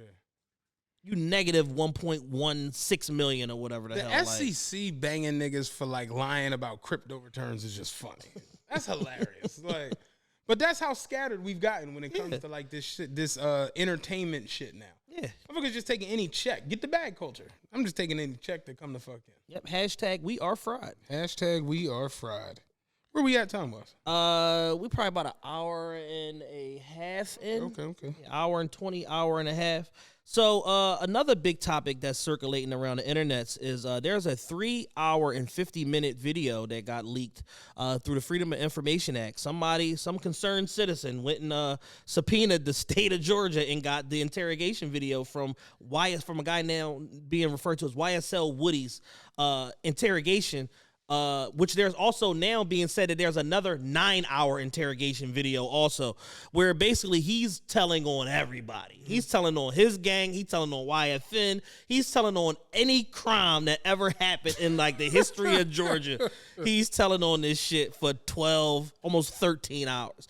And it's one of them things where it's like literally in the video, it's like it's a cautionary tale to any young man that's being misled by gang culture and street culture that's like, this is what comes with this shit. You're going to disgrace yourself. You're going to get involved in some shit that's over your head that you're not really prepared for or able to deal with. And you're going to end up on a damn police surveillance video that's going to come out to the internet at some point. And you're going to be like, I ain't even built like that, dog. When the shit get crazy, I just dip. I just get out of Dodge. I don't even want to deal with that shit. Like, I'm tired of getting shot at. Like, because eventually niggas get tired of getting shot at, niggas get tired of getting shot, and most importantly, niggas get tired of going to jail. Yep. And I've seen the most solid of niggas crumble just for the simple fact of, I got tired of going to jail, dog. Like, that shit is old and late. I'm out here, I'm making money. I'm fucking these hoes. I just came back from Barbados and shit. I just seen Rihanna's cousin. You know what I mean? I'm not trying to go back to jail with these niggas and sleep on a slice of toast, man. Like, this is not what it is. Slice of toast is always fucking funny. And that's just what it usually comes down to, man. Like, motherfuckers just end up just tapping out and just waving the white flag, and it's always the people that you least expect. The niggas that's out here doing the shoot 'em up bang shit and all of that, they will tell because they know it's like, all right, cool, if I tell and I manipulate these feds or these police to believe what I'm saying and I get the judge to give me like a suspended sentence or some bullshit or just let me walk free completely, my default when I hit back on the street is I shoot niggas. Yeah. So I'll just shoot you if you call me a rat. Yeah, real shit. It's a weird, like gumbo. Yeah, because a lot of people now, right, because the streets and the internet are so intertwined with one another, people will confuse somebody with cooperating or telling or whatever that automatically means like they a bitch or a coward. And it's like, nah, some of these niggas are stone cold killers. They just don't feel like going to jail. Yeah. Yeah, they'll kill your mother on television. Like, they just don't want to go to jail anymore. And, with that in mind, it's like, that's why he's cooperating. It ain't because he's scared or afraid. Right. It's just like, no, fuck y'all. What y'all gonna do to me? Y'all ain't no killers. I'm gonna just tell on you niggas, let y'all go to jail. And I'm gonna be back on the streets. And people still gonna fuck with me. The hoes are still gonna come kick it. You know what I'm saying? Because I'll blow one of you niggas' heads off. Now what? It's simple. So this is very simple. It's a very straightforward transaction. It's a very simple procedure. Yeah, don't get it confused, huh? No, that's real. That's real. It seems like every day there's a new YSL member. Yo, it's YSL. I told y'all. It's insane, yo. It's like every day. It's like, well, listen to YSL Carlos tell us about you. Like, who is this guy? You remember when we initially did the first Rico Mania episode and we went through the joint and we found the one nigga and I'm like, yo, this nigga's name is not nowhere in the indictment, but he's in a newspaper clipping as he was being there. And then even when they mentioned it in court, they like, yeah, it was you and Young Thug in the Gunna joint. It was you and Young Thug in the car, and he had a bunch of shit and it wasn't yours, so it was his, right? Yes, ma'am. Like, they don't even mention the third nigga. Like, he's completely disappeared from the pantheon of all of this criminal activity. This shit is weird. And he was charged with the same shit Thug was charged with. You know what I'm saying? Like, these are the tellingest niggas in the history of Earth. Yeah. These niggas have told more than Sammy the Bull. Yeah. Yeah, all bad. It's crazy. All bad. All terrible. It's crazy, man. Like, I don't understand this stuff, yo. I really don't. But, you know, this is why, you know, I stay far away from the streets. I don't want none of that. I'm an old man trying to live to be an older man. I don't want no smoke, guys. Talk. You got it. You're trying to explain that to people. Like, at a certain point, you just, like, you evolve past certain shit. Yeah, you don't even want certain just dramas. tapped out. I'm cool. I don't even want to be associated with certain things.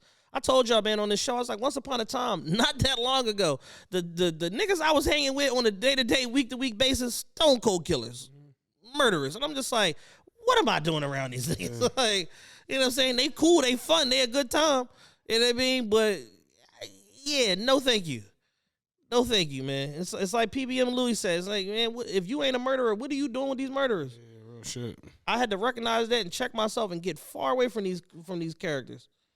What else you got over there? Apparently 6ix9ine's got $10 million in cash. Congratulations to him, whatever that means.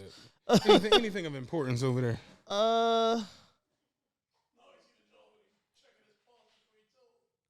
No. Where are your notes at?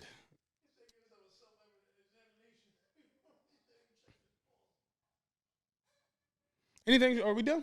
No, we ain't done. We can't be done. We can't do less than an hour and a half.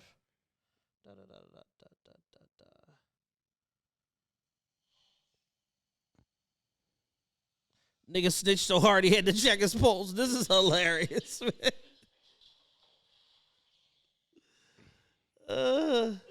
This is it right here. He said, damn, I've been doing a lot of telling. And who is that? YSL Woody. bull? Yeah, that's the bull. Yeah, it's wild out here, man. It's wild. Dan, you got anything else we could throw in this show, man?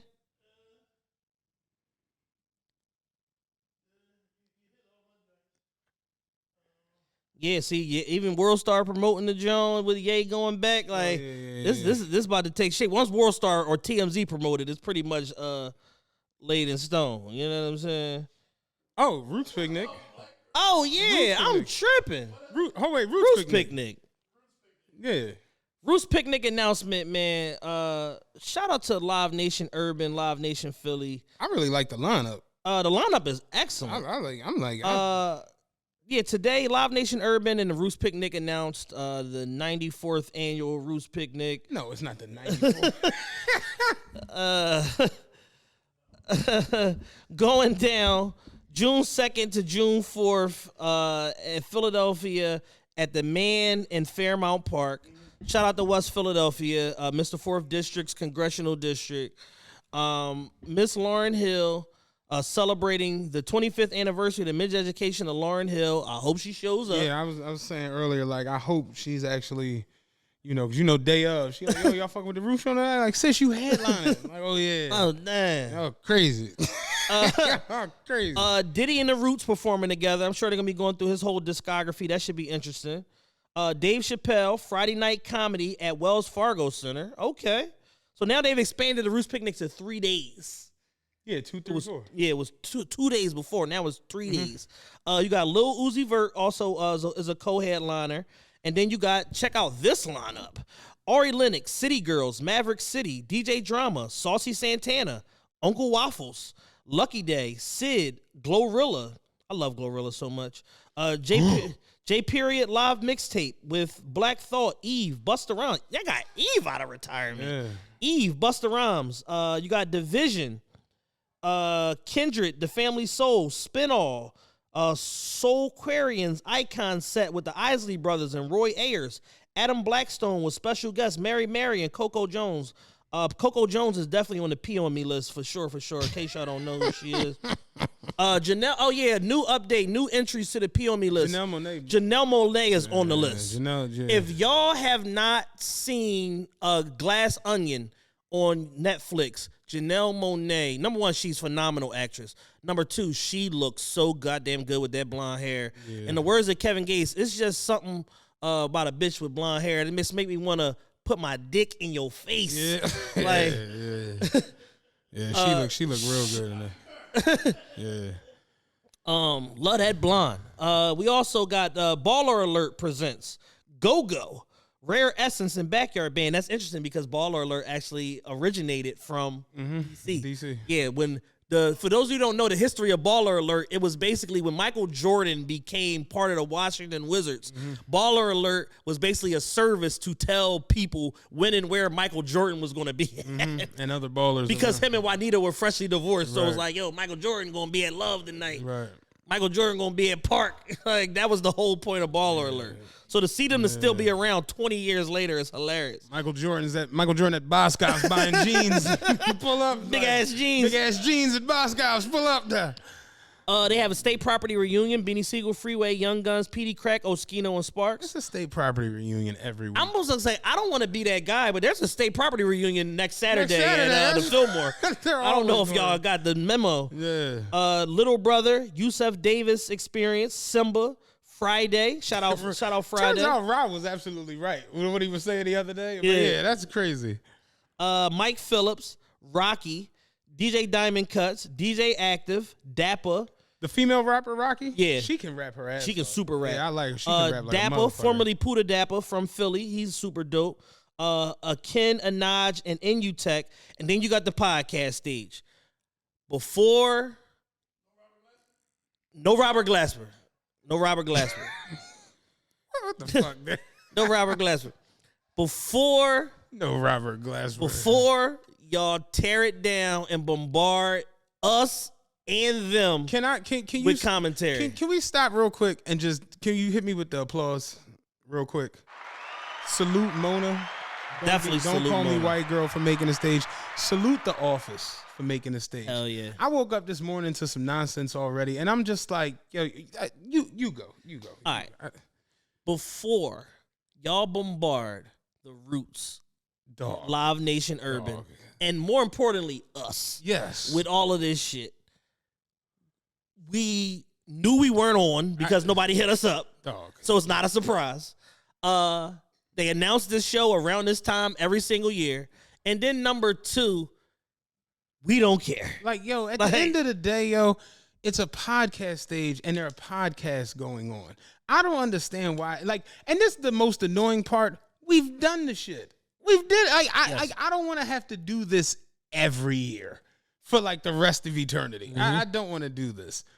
Salute everyone who is actually going to be a part of this one and go on with your day. Yeah. End of the day, and I'm going to just go ahead and say it, $1 million worth of game not on this shit this year. No. I got that one early, and then they hate. I'm like, no, nigga. This is not what's going on. This is not that. It's not that. This is straight Live Nation. This is Live Nation Dream Urban. Champ's not going to be there. Horrible Decisions not going to be there. The Read ain't going to be there. It's a lot, like Slap Rock ain't. It's a lot of different joints that just ain't.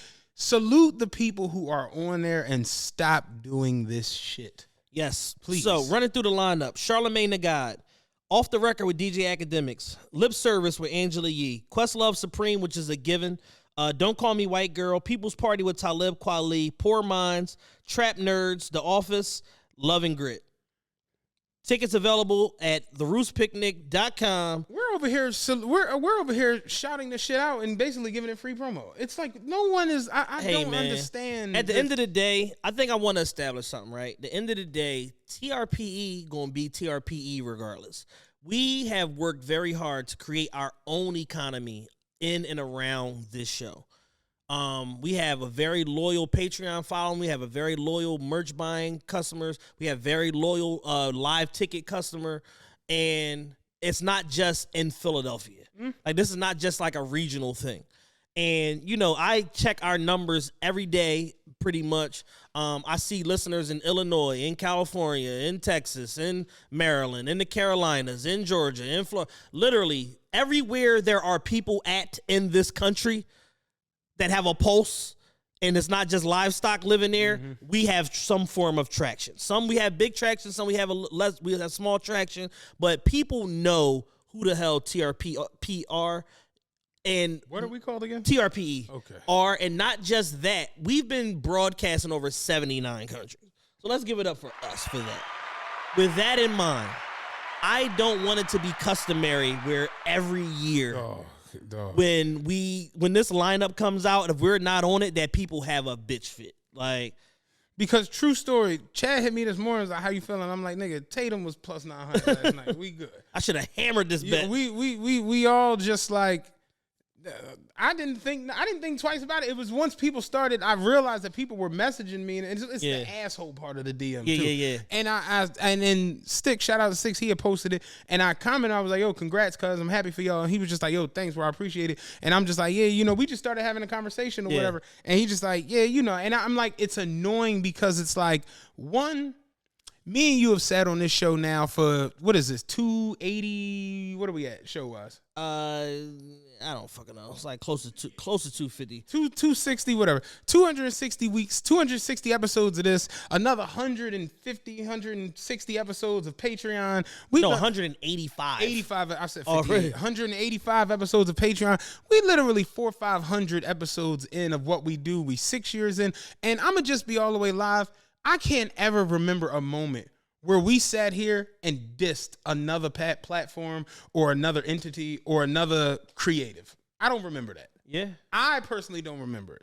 From the small ones to the big ones. You've heard me on multiple occasions shout them out, shout out Slab, shout out Bree and Amber, shout out this, shout out Th0ts, shout out $1 Million Worth of Game, shout out Wello, shout out this person, that person, this person, that person, that person.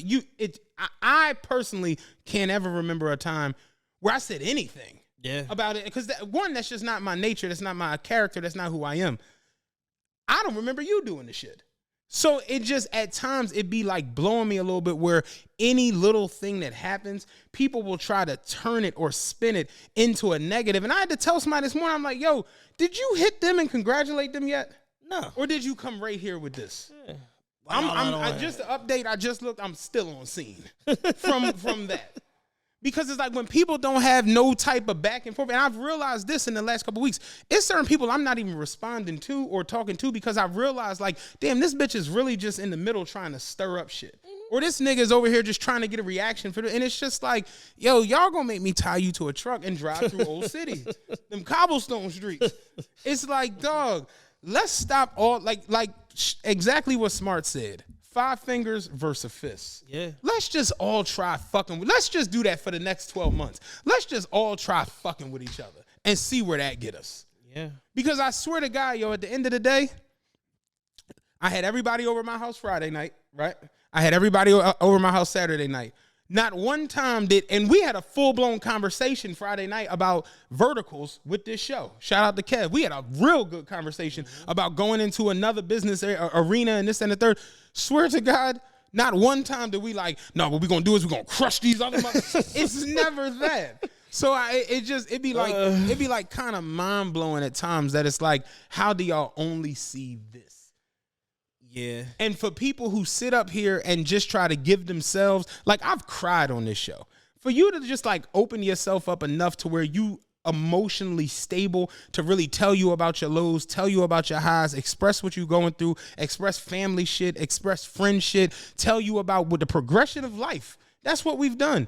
Like, we've literally sat up here and through it all. And I'm going there. When Wello got when they got their initial deal with Barstool, we saluted them niggas. When Wello got his deal with YouTube, we saluted the nigga. We gave Wello a fucking nomination for Man of the Year on this goddamn show. Yeah, when Wello went through that situation with Th0ts or whatever, we covered it, posted it, talked about it, told people to go spam their comments, the whole thing, because we stand with them. So it's like, for me personally, I'm just kind of sick of this negative cloud coming over urban podcasting. Because I swear to God, these unurban podcasts, it don't happen like that. No. It's not. It's just not going on, and it needs to end. And it's just like, dog, let's just salute each other. This ain't no competition. This ain't no race. Me and you are going to do what me and you do. I've just kind of accepted that. It's just the way it go. Yeah. We 6 years in, we getting bigger. It's just what it is. This is what we do. If you like it, you like it. If you love it, you love it. If you don't, that's okay. Yeah. Because it's a lot of shit that go on that I don't like, but I don't go out of my way to slander it or talk ill on it. I just don't like it. And here's the thing. We've transitioned from just being podcasters, which is strictly an audio medium, to being real deal content creators. We have so much traction via video and social media and all of that, to the point where I just know how traction compounds.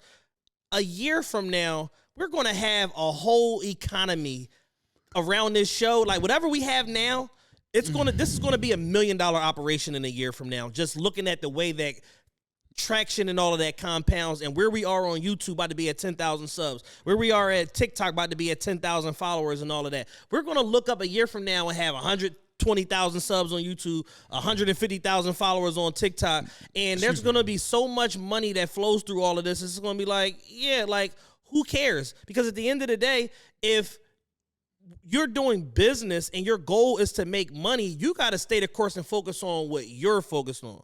And shout out to the Roost Picnic, but at the end of the day, last time I checked, the Roost Picnic don't really pay shit for the most part. Like, there's economy around it, but it's like, yo, when you a podcaster and they feel like they doing you a favor, like it ain't really no bread there. So it's like for us, you know, we produce our own shows. We've intentionally removed ourselves from the Live Nation ecosystem of doing shows and stuff like that, because we feel like the splits ain't fair. And it's like, yo, we overcharging niggas for what they did to the Cold Crush, man. We just did a live show that produced like $40,000 in revenue between what we generated and what the house took in and all of that. Like, this is big business that we do around this show. You know what I'm saying? And it's like, unless we going to get some sort of preferential treatment or whatever, or some sort of top billing, or be able to select our slot and 20 guest passes and all of that, we wasn't really interested to begin with. So it's like, I don't want y'all to take up a cause that we don't even care about.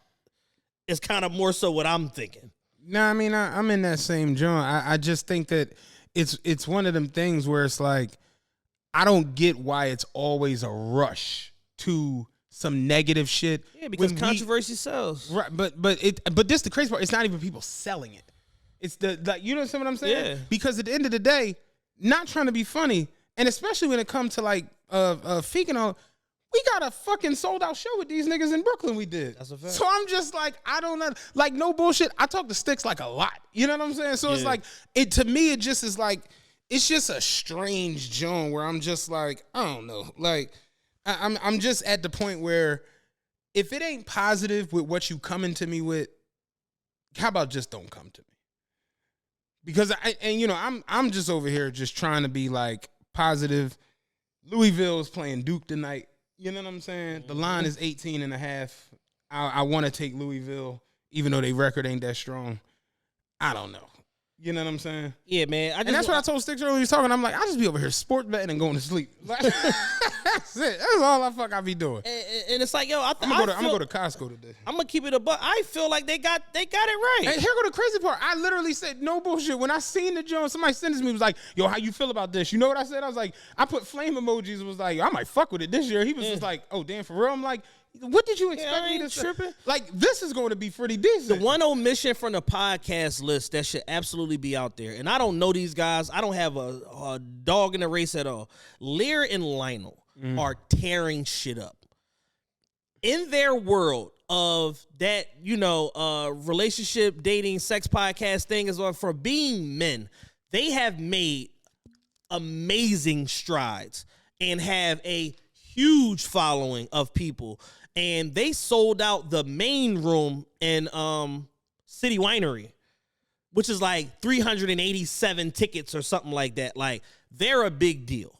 And for them to not get recognized for all of the work that they did the last year, that kind of caught me more so than us. Like, when it comes to us, we've already accepted, like, we're underground kings. It is what it is. Like, we got our own thing going on. We got our own ethic of how we source and pull guests and all of that shit. And now that we figured out content creation and chopping up clips and all of that, can't nobody really fuck with us. So it's like, if y'all don't recognize us, we ain't even tripping at this point because we know what we're doing and, more important, where we're headed. Right. But I'm more so looking at it on an OG, on a podfather standpoint of like, people like Lear and Lionel need to be recognized. And for y'all to not recognize them, that bothers me more than y'all not putting us on the show. Because like you said, we've done it before. And to put a bow on the joint at the end of the day, what Tyrese say, what more do you want from me? Like, what the fuck am if I've done it already, what am I supposed to be like, damn, like, you know what I mean? Beyonce performed at the Super Bowl. Like, I don't know what the fuck I'm supposed to say or do. It'd be mind blowing, and it's to the point where like last year I didn't really have much to say, and I kind of just like let people. Last year, I'm gonna keep it a buck. Here's the difference between this year and last year. Last year we were in the Live Nation system. We were doing a good amount of shows with Live Nation. We had just did a show. You're looking at it from like a business standpoint. I'm looking at it from a business standpoint. Right. Like, I'm in the building. I'm in the infrastructure. I'm in the skyscraper. You know what type of numbers I'm putting up. How do you exclude me if y'all goal is to move tickets and draw up attention to this thing? If I've been able to show a propensity to constantly sell 200 to 300 tickets in your buildings, how don't you want me to be a part of this bigger thing where y'all got to sell 15,000 tickets? Because every ticket counts. Mm-hmm. So it's like, that's where I was coming from. Just like, yo, this kind of looks strange. The fact that like, I just did a show with y'all, not to mention my prior show. And I had a whole slate of shows signed up with y'all before COVID hit. And we had brands, a part of our shit, Crown Royal and Southern Wine and Spirits and this and this and this. And I know for a fact, most of y'all comedy shows aren't coming that buttoned up and put together. Mm-hmm. So how is it that you don't want us a part of this thing? In favor of a lot of the shows that they selected last year. That lineup last year was bullshit. I ain't gonna hold y'all. I'm gonna just call a spade a spade. That lineup was bullshit. A lot of them shows are finished. They're not even doing the show no more. Like, let's just call it what the fuck it is. So it's like, the lineup last year was bullshit. Kudos. Y'all got it right this year. I have no complaints other than y'all should have put Lear and Lionel on the joint. That's all I got. Yeah, no bullshit. I'm probably going to it this year. Yeah, I feel no way about this. I felt no. Yeah, I was like, this joint actually look decent. I was like, this look hot. And no bullshit. He was like, damn, word. And I'm like, nigga, did you look at it before you sent it to me? I was like, what the fuck? And I'm like, yo, I see now why hoes be turning their comments off. And I'm not showing titties. But I can understand it because y'all are annoying. You know what I'm saying? So salute to everybody, man, who's on it. I hope Lauryn Hill's on time because it would suck to go Fuck out there. On time. I hope she shows up. Yeah, like, he's on time. Well, I mean, that's the least of your worries. Wishful thinking. You know what I'm saying? It should be a dope couple of days. It's 3 days. It's 3 days, man. They got a Dave Chappelle headlining a comedy show Friday at Wells Fargo, and then they got the Roost Picnic at the Man the following 2 days. Yo, real quick, can we talk about the ticket prices, bruh, that are going on in like Earth right now, dog? Yo, no bullshit. Did you see these Lil Wayne resale tickets? Wait. So I want to take my girl to see Beyonce. Already, I'm like, I'm mentally preparing myself like, yo, I know these tickets gonna be like $2,000. Like, yeah, that's what I'm telling myself. These tickets gonna be like $2,000-3,000. I've seen tickets that are more than that. You know what I'm saying? Yeah. 4,000, 4,500, 4,600. I'm just like, all right, so Beyonce might be out. So I'm like, you know what? Lil Wayne is coming. She like Lil Wayne. I fucks with Yeezy. I'm like, we can go see Wayne. Standing in Lil Wayne is $700. Yeah. Standing. If you want a chair, $1,600. That's just a chair. It's 4 legs with a back. You understand what I'm saying? Yeah. We at $1,600. I'm like, you know what? She like SZA. SZA hot. You know what I'm saying? SZA coming. I'm gonna go look at the SZA tickets. First row of the 100 at SZA is $650. $650 for SZA. Ugh. I'm like, yo, we are going to have to go to the Tower of 69th Street to see the Dells. Like, this is fucking crazy. It's bad, man. Everybody, yo, at this point, and I don't even know if it's the we trying to make up for lost time shit with COVID or whatever the fuck, but it's like, yo, at this juncture, these motherfuckers, when it come to live performances, are just taxing because they can. Yeah, for sure. They're just trying shit because they can. There is going to be a situation in the next 24 months I understand the price of chicken going up because it's like if the chickens ain't out there, the chicken, you know what I'm saying? The chicken is the chicken. The demand for the chicken is the demand. If the supply ain't out there, I get it. The same way weed and cocaine fluctuates. Coke price go up and down like it's Wall Street homes. I get that. Y'all ain't running out of performances. In fact, how crazy is this? Have you seen, remember I was like, Beyonce added a second show to some cities? Beyonce done did what? She added a third show to some cities. Which was already in the plans. She got a third show in Atlanta. Mercedes hold 80,000.